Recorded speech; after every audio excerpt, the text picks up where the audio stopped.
कुमारकं शोकविनाशकारकं नमामि विघ्नेश्वरपादपङ्कजम् शुक्लाविचारसार परमामध्यं जगद्व्यापिनी वीणा पुष्पगधारिणी भयदां याटन्दकारापहं वन्देन्ता परमेश्वरी भगवती बुद्धिप्रदां शारदाम् वसुदेव सुतं देवं कंसचानूरमर्दनं देवकी परमानन्दं कृष्ण वन्दे जगद्गुरु गुरुर्ब्रह्मा गुरुर्विष्णु गुरुर्देवो महेश्वरा गुरु साक्षात् परब्रह्म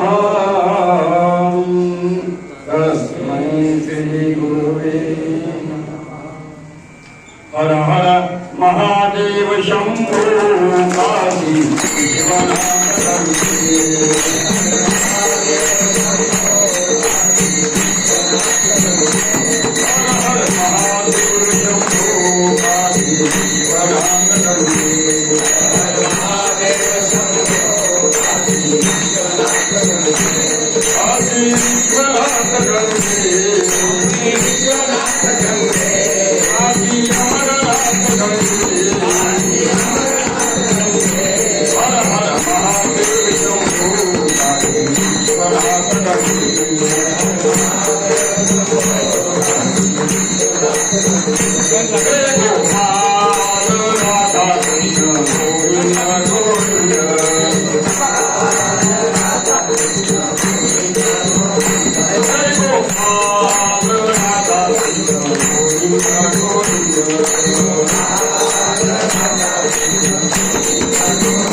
उपस्थित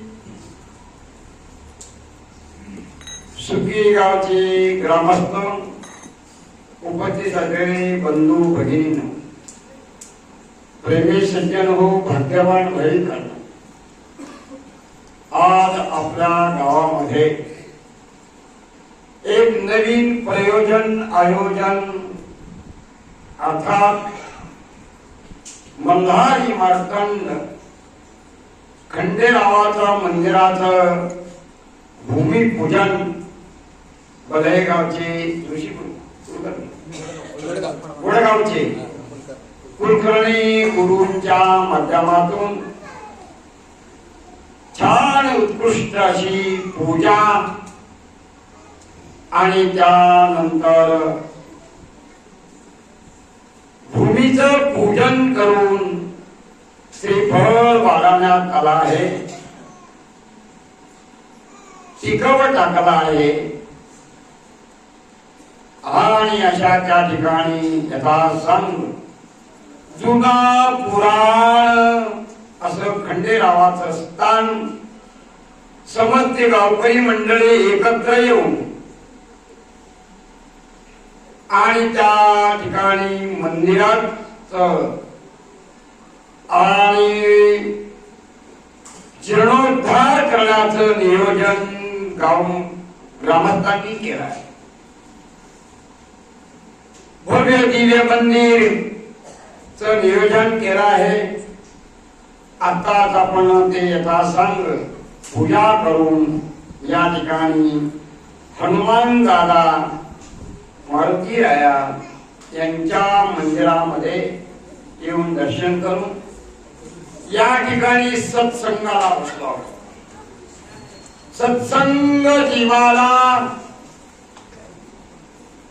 अतिशय महत्वाचा आहे. जसं कपडा लत्ता खाण पिण जाण येणं आणि अनेक अनेक अनेक अनेक काही गोष्टी पैकी सत्संग जीवाला कारक आहे. म्हणून त्या सर्वांना ज्ञात आहे, माहिती आहे. एक वाल्या कोळी त्याचं संपूर्ण जीवन बिघडलेलं होतं. संपूर्ण आयुष्य वाम मार्गाने अर्थात संपूर्ण जीवन बिघडलं. परंतु त्याला एका संतांची भेट झाली आहे, एका महापुरुषाची भेट झालेली आहे आणि ती भेट वाला कोळाच्या जीवनामध्ये एक नारद महर्षी आणि त्या संतांची भेट झाली आणि त्याच्या जीवनाला एक दिशा मिळाली. बरोबर मिळाली का नाही? अजून तुमच्या कोणाची मिळेल नाही काय? मग तुम्ही कोणी हवंच म्हणा ना. एक दिशा मिळाली आणि त्याला दिशा मिळाल्यानंतर त्याने आणि ती बाकीची कथा तुम्ही कथा कीर्तन भजन पूजन सत्संगाच्या माध्यमातून तुम्हाला ती बरेच काही आणि माहिती आहे. सांगण्याचं तात्पर्य बिघडलेलं जीवन, बिघडलेली मोटरसायकल आपण गॅरेजवर नेतो, बिघडलेला ट्रॅक्टर आपण गॅरेजवर नेतो आणि बिघडलेलं जीवन आपण संतांकडे घेऊन जातो आणि त्या ठिकाणी दुरुस्ती होते आणि त्या जीवाला दिशा मिळते, मार्गदर्शन होतो. सत्य असत्य काय, शाश्वत अशाश्वत काय याचा सारासार विचार आणि त्याच्या डोक्यामध्ये बसतो. भगवंताने एक विशेष अशी एक मानवाकरता ती बुद्धी दिलेली आहे, ते नाव आहे विवेक. सारासार विचार करण्याची शक्ती मानवामध्ये आहे.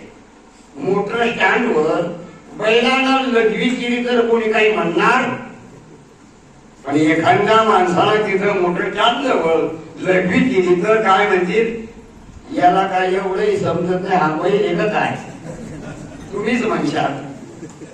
पण ही सारासार विचार करण्याची बुद्धी भगवंताने मानवी जीवामध्ये पाठवली आहे आणि त्या मानवी जीवनामध्ये पाठवून आणि त्याला सारासार विचार करण्याची, सारासार विचार हरिपाठ, इथं हरिपाठ होत असेल. हनुमान दादाचा 40 होता ना, हनुमान 40 होती का? करा हनुमान 40 आणि गावातील वाडी वस्तीवरील लहान लहान मुलांनी यायचं आणि हनुमान दादाची उपासना करायची.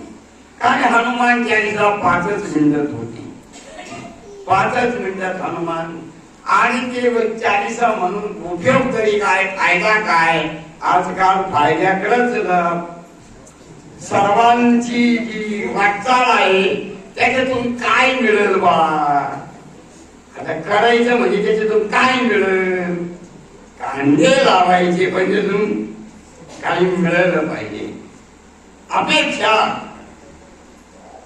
हा जीव जो आहे हा अपेक्षेवर जगत असतो. यंदा बरं होईल, पुढच्या वर्षी बरं होईल, पोरग झाल्यावर बरं होईल, नातू झाल्यावर बरं होईल, पंतू झाल्यावर बरं होईल, पुढंच बरं होत नाही. फक्त हा जीव जो आहे तो आशेवर जगत असतो. सर्व जन्म आशे पाहिजे, आशेवर जगत असतो हा जीव. म्हणून या जीवाला आणि सांगण्याचं थोडस आहे की हनुमान 40 पटावर ह्या, गाडीवर ह्या, बळ बुद्धी विद्या देऊ, बळ देणारा आहे, बुद्धी देणारा आहे, विद्या देणारा आहे. काय नाही देणार मारुतीला, आणि त्याची उपासना काय करायची, त्याच्याशी काय केलं. अहो लक्ष्मण, मला शक्ती लागली. लक्ष्मणाला ज्यावेळेस शक्ती लागली, लक्ष्मण मूर्छित पडला, त्यावेळेस मग आता डॉक्टर तर नव्हते, वैद्य होते पूर्वी. ते नाडी परीक्षाहून ते अंदाज घेऊन आणि रोगाची तपासणी करून नाडी परीक्षून आणि विलाज सांगत होते. आणि मग आता त्यावेळेस मग डॉक्टर वैद्य तोही रावणाच्या आणि लंकेत सुसेन वैद्य. मग तो वैद्य त्याला जर सांगायला गेलं आमचा लक्ष्मण दादा बेशुद्ध पडले, एका का तुम्ही, तो म्हणणार नका, मला इथं लंकेत राहायचं, हे तुला मला एका दिवसात काढून देईल किंवा मारून टाकेल. मग चर्चा झाली. मग आता तो आला, आता तो तर येणार नाही. मग हेच आपले दादा हनुमान दादा गेले उड्डाण करून, त्याला नाही आणलं, त्याचं घरच आणलं. तू डोक्याला होता, तू डोक्याला होता, जेच घर विचारलं कधी लगेच लक्ष्मण दादा जवळ. मग तो दादा दादा तो म्हणया, मी इकडे कुठं राहिलो, मग घर इकडे कुठं आलं. असे बल, बलवान बल देणारे, बुद्धी विद्या देऊन कलेश क्लेश दुःख हरण करणारा हनुमान दादा आहे. काय काय काय कृष्ण भाऊ काय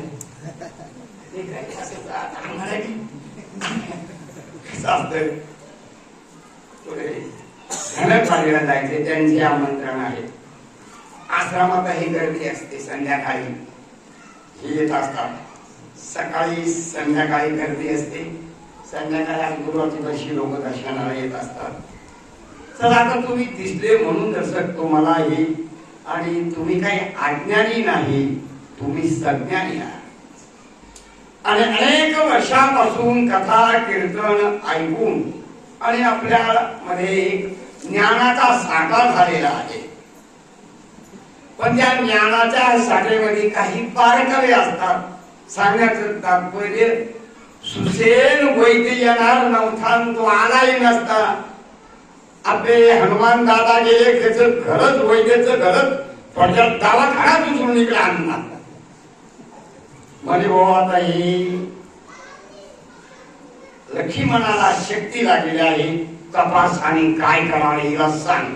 आता तोय गावाला हे सगळं सांगितलं. बरं नेत्र हनुमान दादा काय एका बुक्कीत. मग त्यात सुसेन वैद्याने तपासलं. त्यावेळेस सांगितलं की त्याला संजीवनी बुटी आणि ती औषधी आणावा लागेल, ती रातोरात आणावा लागेल. तेव्हा तुमचा लक्ष्मण उठून बसे. आता पहाटे उडा, आता मोठं समस्या. आता रात्रीतून आणायचा तो काही इकडून काही दगड आणायचा आहे का काही. आणि हनुमान दादाने जे उड्डाण घेतलं घेऊन हिमालय कुठे जवळ आहे. तिथं गेल्यावर ही पंचायत. आता ते झाडच समजाना कोणती संजीवनी बुटी आहे, जडी बुटी. हा आता वेळ कमी ना, वेळेच्या आत काही गोष्टी झाल्या पाहिजे. आता मी जर 12-1 वाजे लोक जर बसलो बोलत इथं, तुमची स्वयंपाकाची जेवणाची पंचायत वेळेचा प्रश्न. आणि त्यावेळेस माता पाहायची. आता एवढा वेळ नाही ती जडीबुटी पाहायला. अख्खा डोंगर उचलला, पर्वत उचलला. आता आपल्याला एवढा दगड आपल्याला एवढ्यापर्यंत न्यायची आपल्याला. आणि डोंगर हातावर काय वेग असेल. मनोजय मारुतीम बुद्धिमतम वरिष्ठम वातात्मजम वानरेत्यम श्री रामदूतम शरणम. आणि अशा वायुयुगाने आता मध्ये आणि अयोध्या लागले. भरताने बाण सोडला. तिथे तो भरताना उलट आणखी पुन्हा असा एक बाण जोडला का हनुमान दादाला आणि त्या डोंगराला आणखी डबल इंजन म्हणलं तरी चालतं. आणि पोहोच केला. लक्ष्मणाला जी शक्ती लागली थोडक्यात. आणि हनुमान दादाच्या त्या डोंगराच्या जडीबुटीतून लक्ष्मण आणि उठून बसले. सांगण्याचं तात्पर्य एवढं अमोघ काम. दुर्गम काळ जगत के येते. असं दुर्गम काम आपल्याला कोणता काही जमणार आहे. उठून आणली म्हणून. आणि ह्या नारी शक्तीचा महिमा विशेष आहे. नारी नारी मत कहो, नारी है रतन की खान, नारी के पेट में जन्म है राम लक्ष्मण हनुमान. हनुमानाचा महिमा आहे. म्हणून गावातील लहान मुलांनी आणि उपासना हनुमान दादाची हनुमान चालीसाचा पाठ रोज संध्याकाळी इथं करीत जा. आमच्या येण्याचा काही उपयोग होईल. निदान 10-5 मुलं आली, 20 येतील, 25 येतील. त्या बरोबर थोडे शहाणे माणसं येतील. आणि करा नेम करा. नेमकारी जीवा नित्य नेम नामी ते प्राणी दुर्लभ लक्ष्मी वल्लभ तया जवळी. असा लक्ष्मी वल्लभ जो कोणी नित्य नेम करी त्याच्या जवळ भगवंताचा चला. बरंच म्हणतात तुम्हाला स्वयंपाक पाणी काही कोणतं ठेवले का त्यावेळी आपला साधारण काय होईल हो.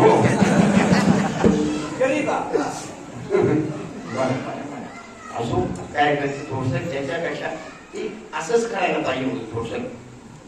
कारण माऊला माता माऊला घरी जायचं स्वयंपाक करायचा 2 केळीना काय होईल. बरं प्राण प्रतिष्ठेच्या टायमाला आल्यावर बघूया. आणि आपण ज्या देवाची आज मंदिराचे भूमीचं पूजन केलं आहे ते मल्हारी मार्तंड. येळकोट अशा त्या मल्हारी मार्तंडाचा आपल्याला गावा मिळून जीर्णोद्धार करून भव्य दिव्य गावाला शोभेला असं मंदिर आणि त्या मंदिरामध्ये खंडेराव मल्हारी माळसाई बानू असा त्यांचा आपल्याला मूर्ती आणून मूर्तीची प्राण प्रतिष्ठेचा उत्सव मोठ्या भव्य प्रमाणात करायचा आहे. याच महादेवाने महादेवाचंही मंदिर आहे.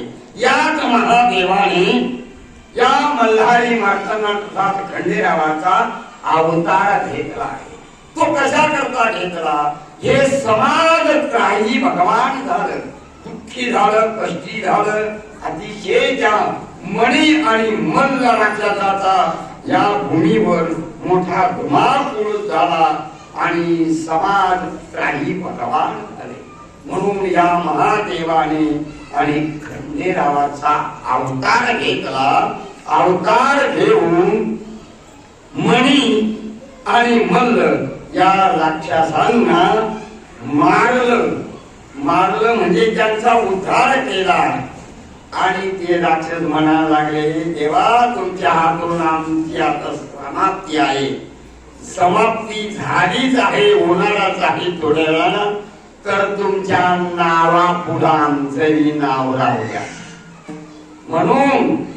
आणि त्या महादेवाने त्या राक्षसांचं मणी आणि मल्ल या दोन शब्द जोडून देवाने नाव धारण केलं, मल्हारी मार्तंड. आणि असा त्या राक्षसांचा उद्धार झाला. या समाजाला एक देव देवतांनी वरून पुष्पवृष्टी केली देवावर. असा तो खंडेरावाचा अवतार मल्हारी मार्तंडाचा अवतार. आणि हे अवतार आपल्या सर्वांना ज्ञात आहे, माहिती आहे. लग्न समारंभाच्या आणि अगोदर काही दिवट्या करता. दिवट्याला पूर्वी हे काही देत असायचा, आता तो बराचसा बंद झाला. आणि असा चोखा नैवेद्य महादेवाला मंत्री मल्हारी मार्तंडाला दाखवतात, दिवट्या करतात. लग्न समारंभाच्या वेळेस पहिला मान आणि खंडेरावाला. नंतर लग्न झाल्यानंतर त्या जोडप्यांना आणि जेजुरीला जिथं कुलदैवत आहे खंडेरावाचं तिथे पाठवतात. आणि त्या मल्हारी मार्तंडाचा त्या जोडप्याला, त्या नवरा बायकोला खंडेराव आशीर्वाद देतो. आणि असे आपल्या अनेक जणांची कुलदेवता अनेक असतील तिथेही दर्शनाला पाठवतो. म्हणून पहिला मान लग्नाच्या अगोदर दिवट्या येलकोट ड्युटीच्या टायमाला आता आपल्याला पुढे गेले. आणि अशा प्रकारे आणि आपल्या गावामध्ये खंडेराव मंदिराची आणि या ठिकाणी भव्य दिव्य मूर्ती आणून आणि मंदिर बांधून तिची प्राण प्रचाराचे नियोजन समस्त गौपणी मंडळींनी तो विचार विनिमय केला आहे. आणि कळत असताना हा आज या ठिकाणी भूमीचं पूजन झालं आहे आणि थोडासा सत्संगही झाला आहे. म्हणून आणि बिघडलेलं जीवन आणि त्या वाल्या फळाचं आणि ते रूपांतर वाल्मिक राम नामाचा त्यांनी नारद मुनींनी मंत्र दिला. आणि ते राम नाम घेत घेत शेवटी ते वाल्या कोळ्याचे वाल्मिक ऋषी झाले. आणि ते ऋषी होऊन जसं राम जन्माला येण्याच्या अगोदर रामायण लिहिलं आणि त्याप्रमाणे रामाला वर्तन करावा लागलं. असा हा श्री रामायण ग्रंथ. आदी कवी तर पुष्कळ आहे आणि असे आदी कवी आणि वाल्मिक ऋषीने आणि अशी पूर्वी दिव्य ग्रंथाची नियोजन केलं. ते म्हणजे वाल्मिकी रामायण. रामाचं यण त्याला म्हणतात रामायण. आणि असा रामायणाचा आद्य कवी वाल्मिक ऋषीने आणि ते रामायण लिहिलं. बिघडलेलं जीवन फक्त सत्संगामध्ये नारदाचा सत्संग झाला आणि त्यांना ती दिशा मिळाली. म्हणून समस्त गावकरी मंडळी सुखी का नाव जरी सुखी असलं पण सर्वजण सुखी आहे ना. आणि असे सुखीचे ग्रामस्थ गेल्या फार पूर्वी आणि धान्य फेरीला पण येत असायचो. दोन ठिकाणी जात असत. काही आठवतं काही आठवत नाही. आता 25 वर्षाचा कालावधी झालेला एवढा 1-2 वर्षापासून 2 वर्षापासूनच ना धान्य फेरी येते. तुम्ही भरभरून सद्गुरू जनार्दन स्वामीच्या धर्म कार्यामध्ये धान्याच्या स्वरूपाने तुमची मोठी सहकार्य आहे, मदत आहे. आणि आश्रमामध्ये 2 कार्यक्रम भव्य प्रमाणात होतात. आणि ते म्हणजे गुरुपौर्णिमेला तुम्ही काही मंडळी येत असाल, पुण्यतिथीला काही मंडळी येत असाल आणि दर महिन्याच्या प्रदोषला 1000-2000 माणसं राहतात. काही वेळेस आता जो अधिक महिन्याचा प्रदोष येईल त्याला तर 10,000 आपल्या महिला वर्गांनाही पूजा करतात. जर तुम्हाला येणं शक्य झालं तर पॉम्पलेट पूजाचं साहित्य अधिक महिन्यामध्ये आणि पूजा ठेवलेली आहे महिला वर्गांकरता आणि त्या पत्रिका तुमच्याकडे येतील. तुम्ही त्या प्रदोषच्या दिवशी 1-2 काही पिकअप गाड्या करून छोटा हत्ती करून पूजाला बरोबर 2-2:30 वाजता तिथं यायचं. 3-3:30 ला कळी मांडामांडी होईल. कमीत कमी आणि अनेक ठिकाणाहून महिला वर्ग पुरुष वर्ग जवळजवळ 8,000 ते 10,000 समाजाचा आणि अन्नदानाचा तो आणि सत्संगाचा तो प्रसंग आहे. आणि अशा त्या अधिक महिन्याच्या प्रदोषला आपल्या पुरुषांनाही आमंत्रण, महिलांनाही आमंत्रण. महिलांनी पूजा करता यायचं. पूजा करता येण्याकरता काय काय साहित्य बरोबर लागेल ते आम्ही पॉम्पलेट पत्रिका तुमच्याकडे पोहोच करू. आम्ही इथं मुलं आमची मोबाईलवर पोहोच करतील. अशा प्रकारे आणि असा सद्गुरू जनार्दन स्वामी आश्रमामध्ये भव्य दिव्य असे 2 कार्यक्रम आणि गुरुपौर्णिमा आणि पुण्यतिथी आणि त्याचप्रमाणे महाशिवरात्रीच्या दरम्यानही कार्यक्रम असतो.